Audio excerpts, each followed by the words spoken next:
All right, guys. Hey, Paul McClain, your Family First Life West Coast. We're going to go through the 8 steps to success in a final expense appointment. All right, so we're going to dive through it really quick. Step 1, mind right. So you got to get your mind right going into the client's house. So before you step out of your car door, compartmentalize everything that's going on in your life, put it to the side, and for that 1 minute, visualize everything that you want to have happen while sitting with the client. Visualize everything. What's successful connection, successful financial inventory, everything that we're going to cover. Step 1 is seeing all these things play out exactly as you want them to play out, right? So get your mind right.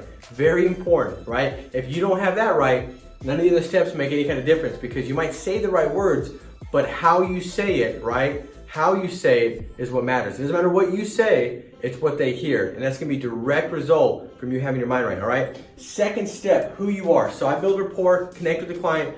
My second thing is I'm gonna let them know who I am. So I'm gonna say, Bob, Mary, listen, what I do is I feel done right, and so I'm not a sales rep that's captive. All that means is that we use a lot of different carriers, because every client situation is very unique and different. Meaning that I've had clients today, guys, that I've helped. Every one of them I've helped, but it's been different carriers. Some have been Mutual of Omaha, some have been Americo, some have diabetes, and this carrier is better. Some have cancer, and this one's better. And so we're able to basically look at the client's need, their health, and determine who's best eligible for a product. So I filled underwrite, I can look at those options.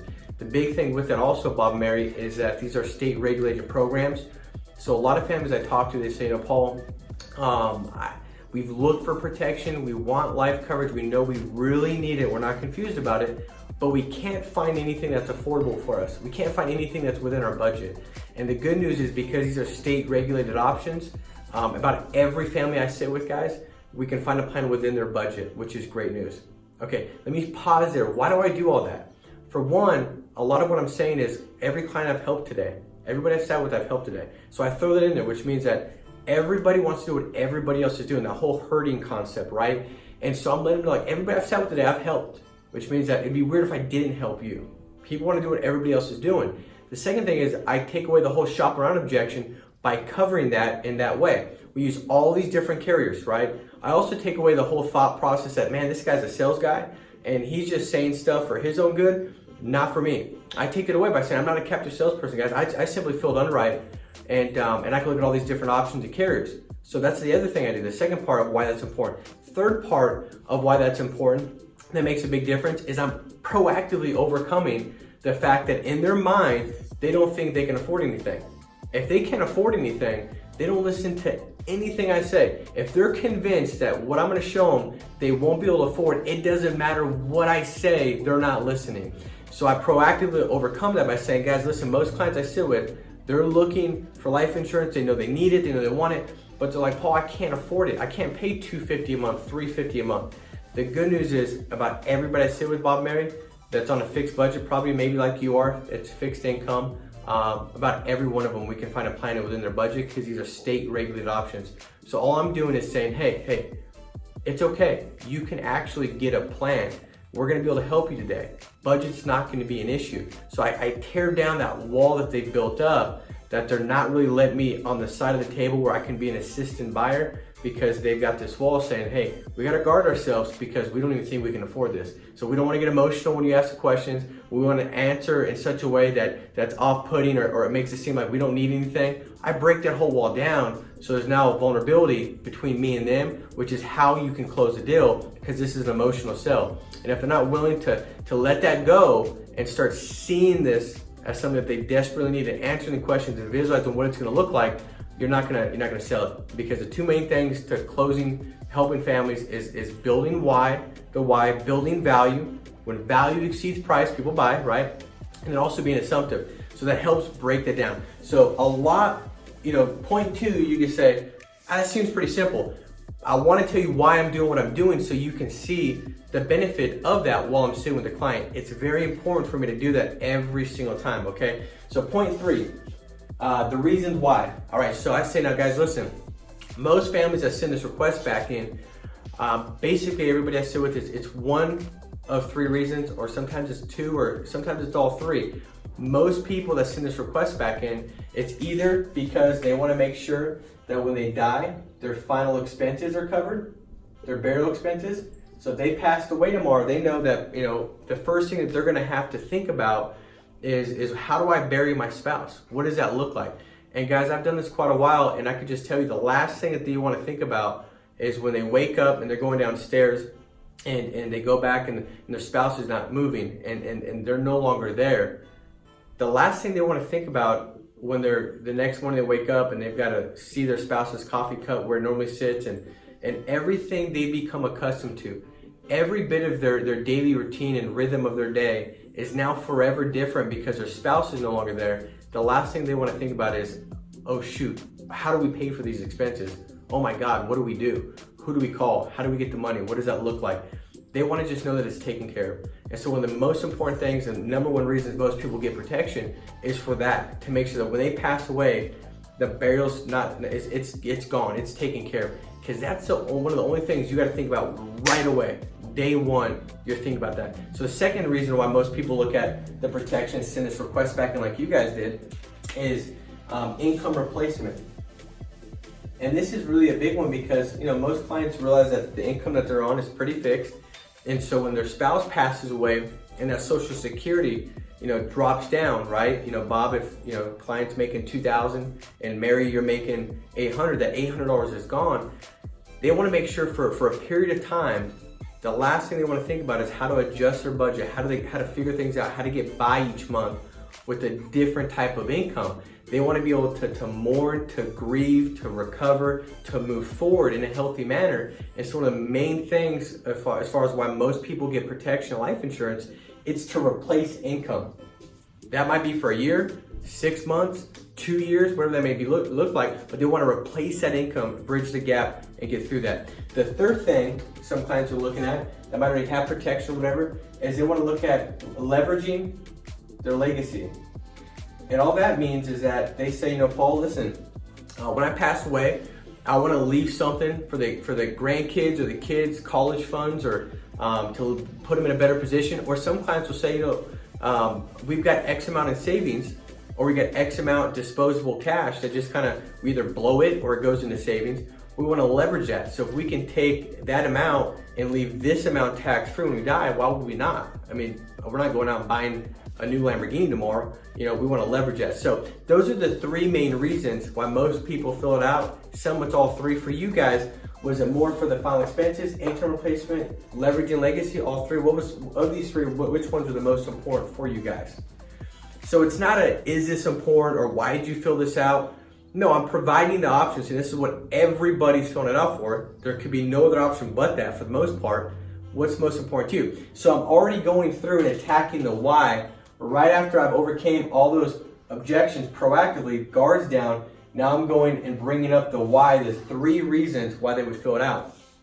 Now, as you can see, I'm not just saying final expense, income replacement, leverage legacy. I'm not just saying those are the three reasons. I'm describing why each one of those is important by painting pictures. Like when I say final expense, that's the first thing you think of. You don't want to think, oh God, what do I do? The second thing is income replacement. The last thing you want to think about is how do I adjust my bills? What does that look like? I'm painting the picture of what it's going to be like. And I'll say, Bob and Mary, listen, the one thing that's probably guaranteed is that one of you is going to be here without the other. Odds are slim that you guys are going to die like the Notebook movie, snuggling in bed, and it's going to be somebody's going to walk, oh my God, how cute, like they're both gone. One of you will still be here. This is what's going to happen. And so I'm painting that picture already. I'm starting to develop that. All right, now the next thing is this. 3 things that I want to accomplish. So I'm going to say now, they'll say final expenses and income replacement. I say, okay, got it. Now guys, 3 things that I want to accomplish. My goal is pretty simple. For one, I want to make sure you can absolutely afford, not afford it for 1 month, but every month it's sustainable, because no matter how important this protection is for you, if you can't sustain it, if the plan's not here when you're gone, there's no value. So I want to make sure it's sustainable because it's that important. So affordability. Second thing is I want to make sure you can qualify. I mean, guys, it makes no sense to go through all these different options, and at the end of the day, the company comes back and says no, and you can't get it. Or it looks really good, but you can't qualify because of health. So I want to make sure the plans we look at, you're qualified for, you can qualify for, that you can actually get the protection that we're looking at, because it's that important. There doesn't need to be a head fake. Third thing is to make sure you guys understand it, because at the end of the day, this is the most important thing you can have in place for your family. And so when something happens, you want to know exactly what that's going to look like when you're gone, and it needs to be clear. You don't want to be the client that has protection that they're like, we're good, and it's only accidental death. When they die, they find out that it was not an accident, so there's no protection. So we want to make sure that you know exactly what you've got in place. Does that make sense? Yes? Okay, perfect. So those are the 3 things that we want to accomplish, because it is that important. So that's the next step. So that's step 4, right? So step 1, mind right. Step 2, who I am. Step 3, the 3 reasons. Step 4, the 3 things that I want to accomplish. Okay, so let's move on now to step 5, the process. The process, and I say, does that make sense about the 3 things I want to accomplish? I say, yes, absolutely. So now, listen, the process is really simple, guys. This is what we're gonna do. Once we find a plan that's a good fit, I can't make the decision for the company. I wish I could, and most clients do as well, because it's that important. But what I can help you do is see if we get you qualified. And so what we're gonna do is, once we find a plan that's a good fit, we'll send in a request for coverage, and we'll see if they're gonna come back and say yes or no if it qualifies.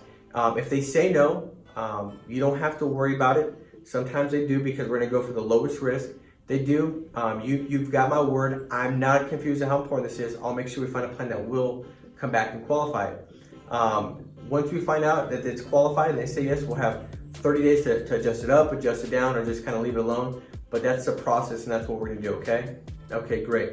So trial closes, letting them know what to expect, what it's gonna look like, and now we're just taking steps forward within that process that I just articulated. Okay, so that's the next one. Financial inventory. This one's big, and so I'm gonna do a whole training on the financial inventory. But the thing is this, the financial inventory is crucial, because this is where you paint the picture. In fact, when I talk to agents that are struggling in the home, typically it's simply because they're not going through every question in the financial inventory. So I'm not gonna sell you on why to go through it and all that. I'm just gonna say this. If you don't go through it every time, you're definitely missing out on thousands of dollars every month and money you're leaving on the table from annuities, if you don't ask about that, right? You're missing out on helping the family, because that's the value builder, is a financial inventory. Every one of those questions is painting the picture. When I say, Bob, what's your income? Mary, what's your income? What kind of life insurance do you guys currently have in place? You don't have any life insurance, or you do? Okay, go in and get the life insurance policy out, guys. It'll save 20 minutes of underwriting questions, because I can see how they underwrite, you know, what you guys qualified, what risk class. So grab that, because you will want to save time. I do, you do even more. So grab that, and I'll look at their policy. I'm just painting the picture. This is what you've got in place. This is what it looks like. Can I find premium with the policy they've got? Maybe they got something in the mail, and they don't have cancer, and that policy was in place or underwritten with no medical questions, guaranteed issued, and the price is as if they do have cancer. So I'm trying to figure out how I can best help them. Every one of those questions, it paints a picture, paints a picture, paints a picture. What do you have in place that acts like life insurance when you pass away, that's gonna be left to your family for income replacement, legacy, or what have you? What does that look like? That's how you find annuity money. That's how you can identify money there, right? So I'm going through all those questions. Health, what does that look like? Every time I ask a health question, they say, I got this, or I had this, I had that. It's bringing mortality into the equation. They're starting to see like, hey, I'm not the healthiest guy out there, right? I've got stuff going on. So the financial inventory is absolutely critical. It's crucial. You've got to go through it, right? Do you own a house? Do you have equity in the house?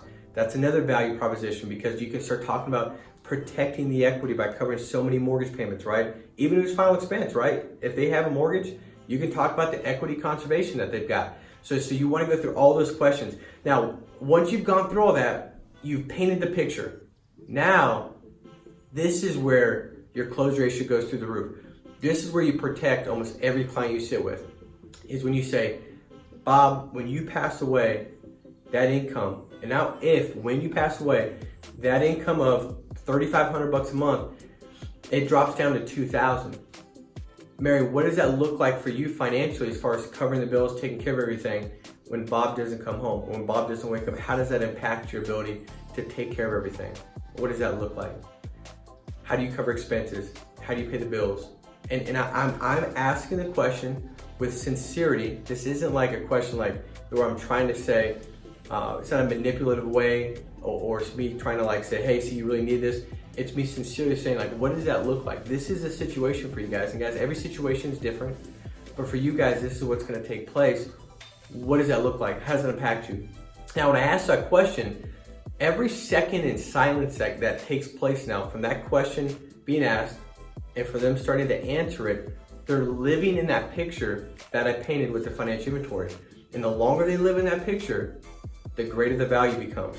The more they know they need it, the more emotional they become.